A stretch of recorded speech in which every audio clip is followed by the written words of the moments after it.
from Hollywood, I'm Martin Grove, welcoming you to our Screendollars podcast, Box Office Autopsy.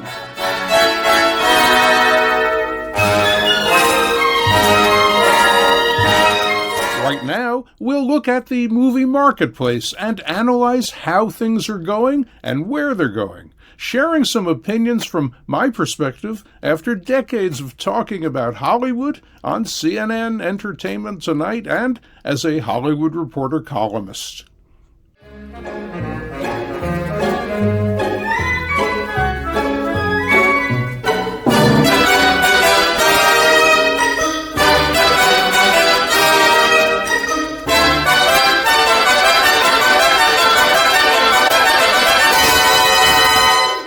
It was a weekend of surprises, with dinos still dominating the box office jungle and Buzz Lightyear not making it to infinity and beyond.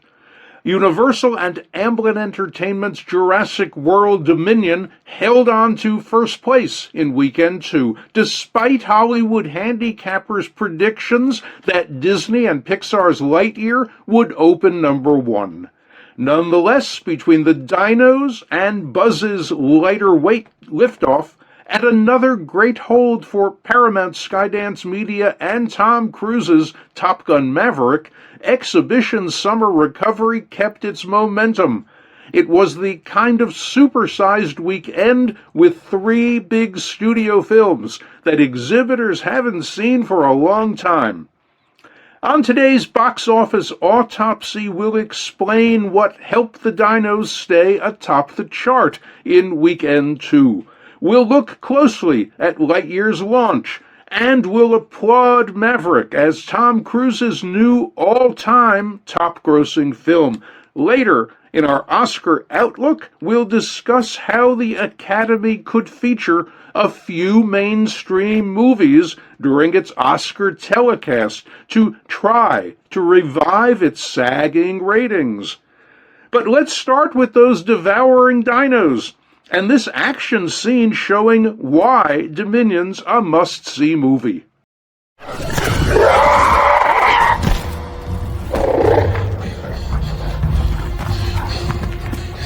Do you remember how we used to get the Raptors in the truck? Yeah? Yeah. You're up. No. At the last minute dive roll.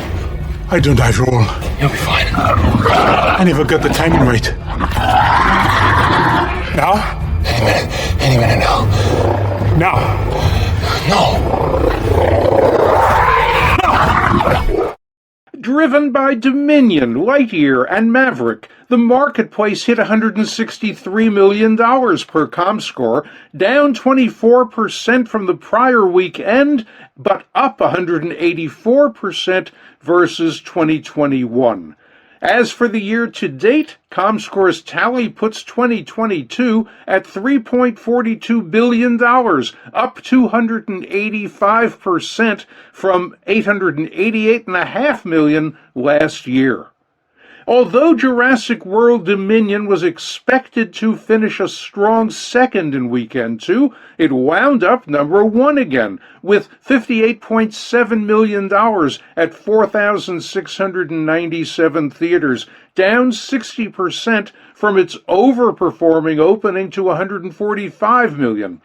With the national holiday Juneteenth being celebrated Monday, this is a 4-day box office weekend, and Dominion should wind up doing just over $68 million per ComScore.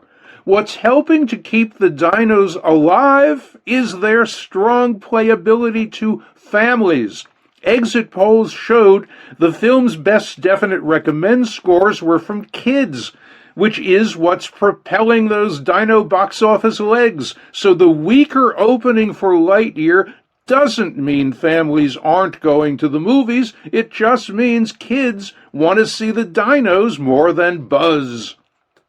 The dinos also chumped off $76.1 million in 72 overseas markets, bringing their international cum to $372.4 million. That includes almost $93 million from China.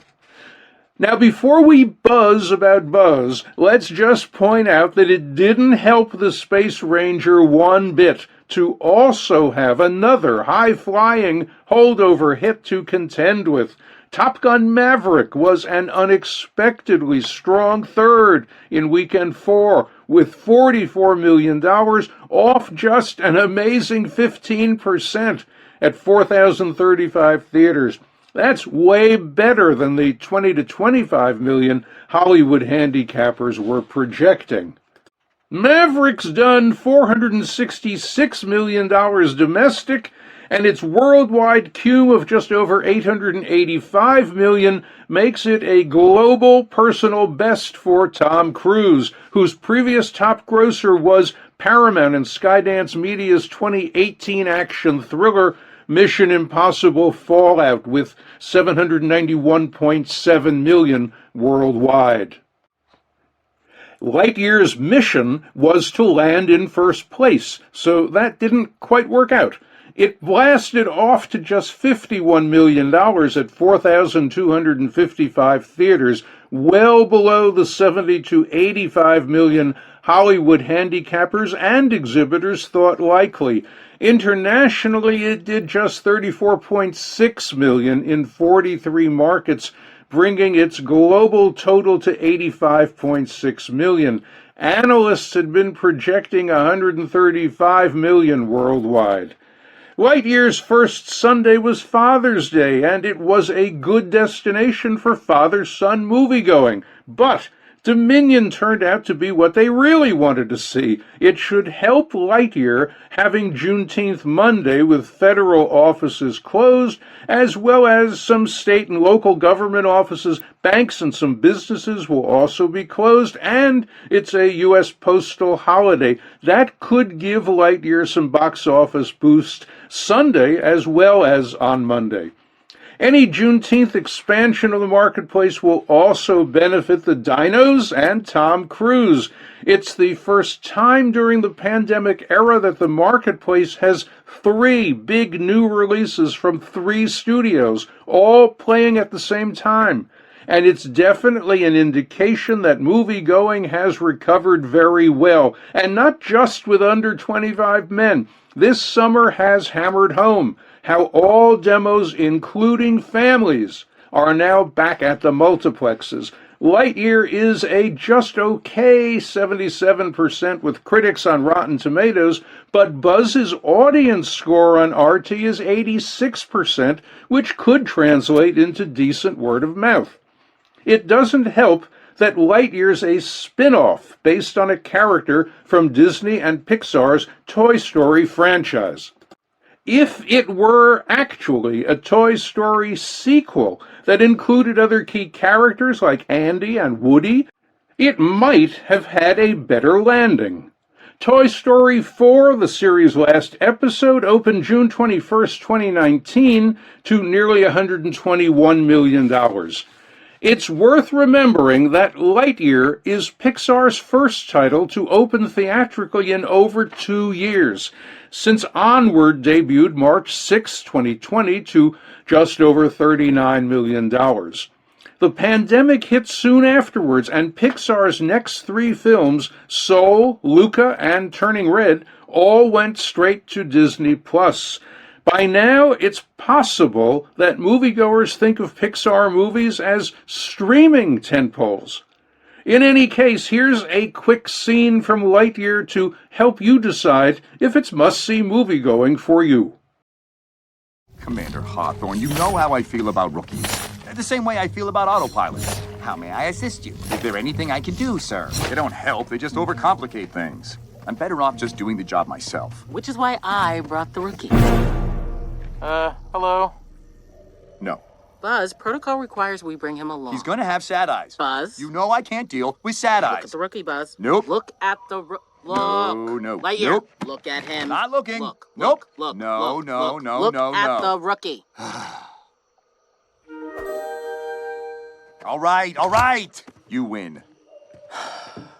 Look, featherings.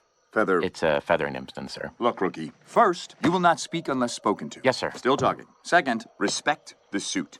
This suit means something. It's not just protecting your body, it's protecting the universe. This suit is a promise to the world that you, and you alone, will do one thing above all. Finish the mission, no matter the cost. You will never quit, whatever the galaxy may throw your way. Will you please turn that off? It's just too easy. You're mocking me, aren't you? Yeah, but in a supportive way. Looking ahead, the box office should sizzle when July 4th brings some cute new creatures to pump up box office spending. Universal and Illumination Entertainment's PG comedy adventure Minions: The Rise of Gru hits theaters July 1st and should be a magnet for family audiences over the holiday weekend. It's clear from this scene that Gru's a fun movie with all the nonsense bells and whistles that make for great family entertainment. You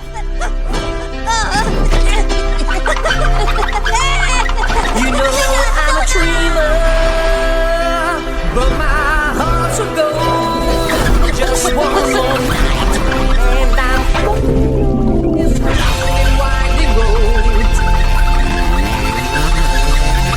I'm on the way. I'm on the way. Pump it up,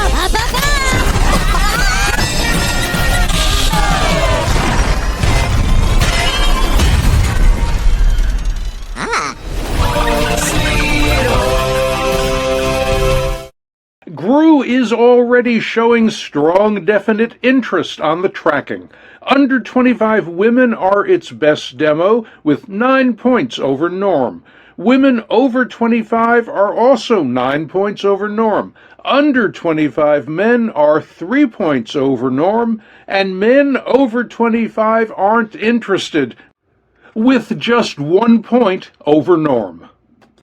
The Minions brand is well known to movie-going families. The franchise's first episode opened July 10th, 2015, to nearly $116 million. It grossed $1.2 billion worldwide. It just didn't matter that critics hated it, with 55% on Rotten Tomatoes. It's too early yet to have critics' scores for Gru, but what matters to parents is finding a film they can enjoy with their kids. And Gru's the answer. Of course, July 4th is a weather-driven holiday. If it's blazing hot, people head to the beach, pool parties, barbecues, and fireworks displays. They'll fit in a movie if they can. But if the rain clouds roll in, movie-going is suddenly plan A, especially for parents with young kids. So Gru could benefit if the weatherman throws in some downpours. It wasn't rain that kept people away from the multiplexes last summer. As the pandemic raged, the only moviegoers were younger men. Everybody else wasn't ready to return, so streaming at home on the couch with microwave popcorn was their best solution at the time. But times have changed. Wall Street bet against exhibition last year and embraced streaming. It was a new tech business with strong growth potential, and the street immediately saw it could profit from promoting streaming. Exhibition was perceived as a mature business that wasn't going to bring investors the kind of growth they were sure streaming would deliver. They especially liked Netflix, the biggest of the streamers, which had over 200 million subscribers globally, and seemed a safe bet to keep growing as people stopped moviegoing. Now, with moviegoing surging again after tough local government restrictions against exhibition have become history nationwide, analysts are suddenly realizing streaming's growth isn't close to what they had projected, and they're really down on Netflix for falling far short of expectations. Proving that point, benchmark capital analyst Matthew Harrigan just lowered Netflix shares from hold to sell. Why the flip-flop?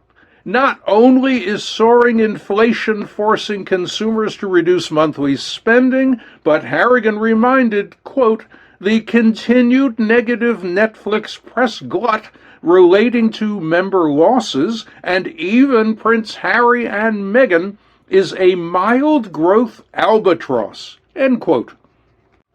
Media reports claim Netflix is very unhappy with how little it's gotten back thus far from its mega-rich deal with those high-profile ex-working British royals who flew home to California by private jet after London's Platinum Jubilee without inside film footage or stills of themselves with the Queen, meeting for the first time her great-granddaughter and namesake, Lilibet. Harrigan noted that Netflix competitors like Disney and Warner Bros. Discovery have, quote, significantly deeper IP libraries, end quote, to drive their streaming services. This could make it difficult for Netflix to trim spending on producing U.S. content as new competitors like Disney Plus and HBO Max gain domestic traction by spending big.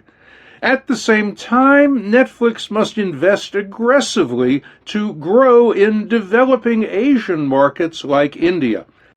Meanwhile, Michael Nathanson at MoffettNathanson projected U.S. ad revenues by 2025 for Disney Plus would hit $1.8 billion versus $1.2 billion for Netflix's upcoming ad-supported lower-cost subscriber tier. That's a big turnaround for the street, but very good news for exhibitors. Right now, let's focus our Oscar Outlook spotlight on the award season and how the Academy might get people to start watching the Oscar telecast. Until Academy members start nominating mainstream movies for Best Picture, Oscar ratings will likely remain underwater. There are, of course, multiple negatives hurting the Oscar ratings that no one can really do anything about.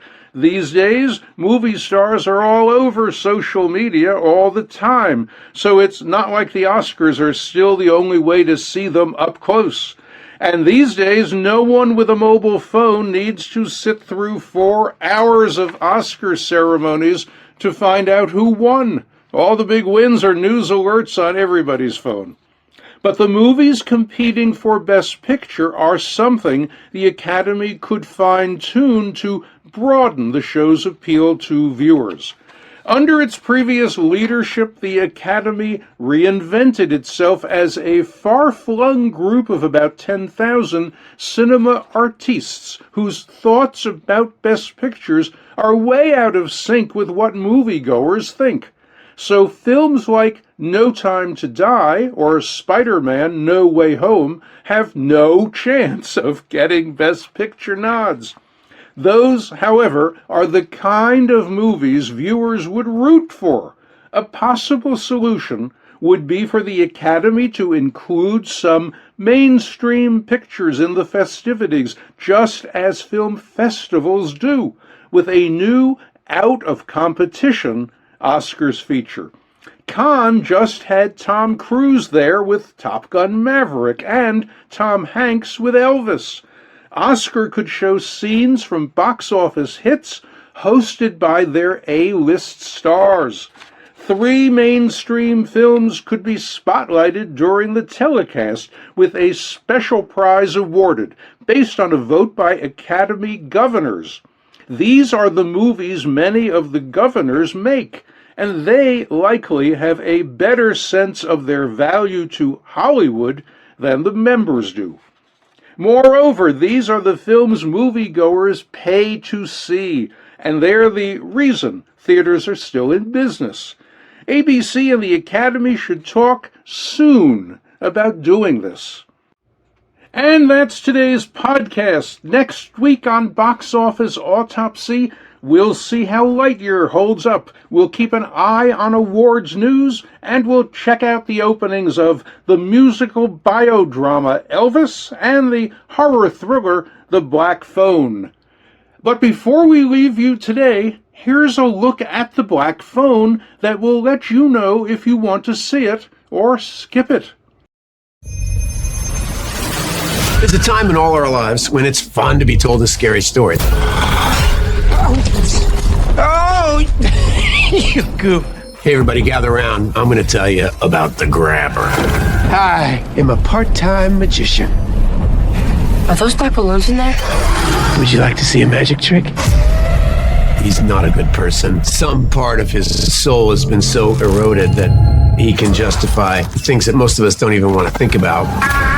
I'll scream. I'll scratch your face. This face? It's very rare to see me playing bad guys, because if you do it right, people believe you are a spawn of Satan. The good news is, it might be the time for me to go to the dark side. What if I could help the police find Finny? I made you some breakfast. What'd you put in that? Salt and pepper. It's like a sibling movie to Sinister that's going to a deeper, stranger place. I always like to picture a group of friends going to a movie theater at midnight because being scared out of your mind is what the film is about.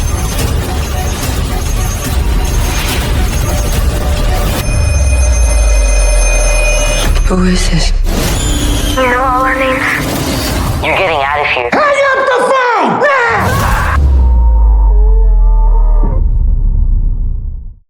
Please join us again next week, and for now, thanks very much for listening.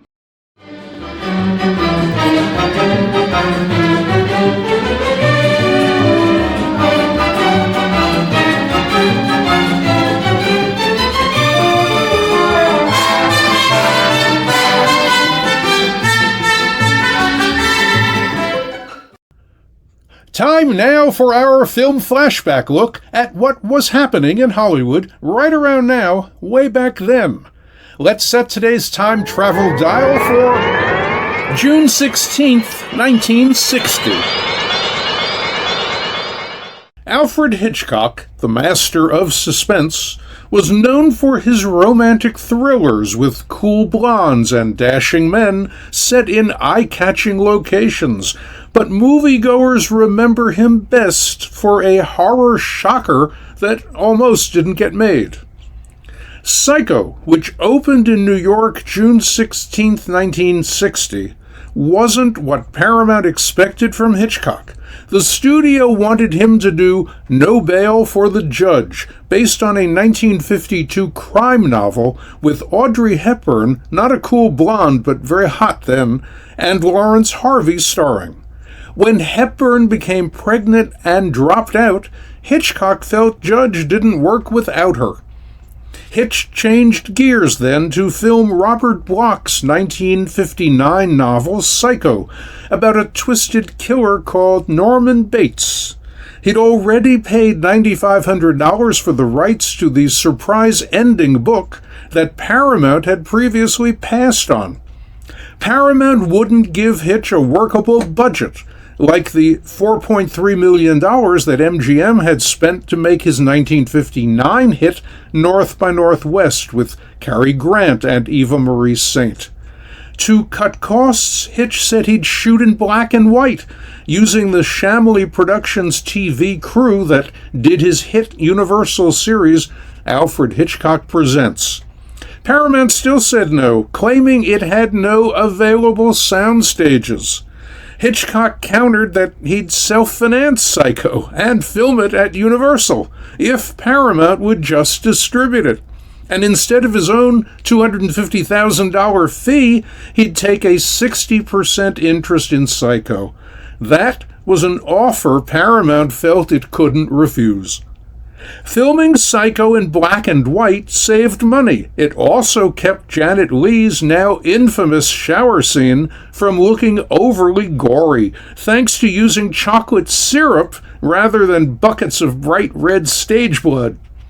Because it was for Hitchcock, Psycho's crew reportedly worked for just $62,000. He also got amazing deals from his stars, reportedly signing Lee for $25,000 and Anthony Perkins for $40,000. Hitch also managed to hire his usual team of composer Bernard Herrmann, film editor George Tomasini, and title designer Saul Bass, who also storyboarded the shower stabbing. During production, the cameras rolled until 6 p.m., except on Thursdays when filming wrapped earlier so Hitch and his wife, veteran film editor and screenwriter Alma Revel, could enjoy their weekly dinner date at Chasen's, since Thursday was their cook's day off. Psycho turned out to be a fabulous deal for the Hitchcocks, who risked $800,000 of their own money to make it. Its release through Paramount did $32 million, a big number then. 4 years later, Hitch sold his Shamley Production shares to MCA, the corporate parent of Universal, where he made 6 more films before his death at 80 in 1980.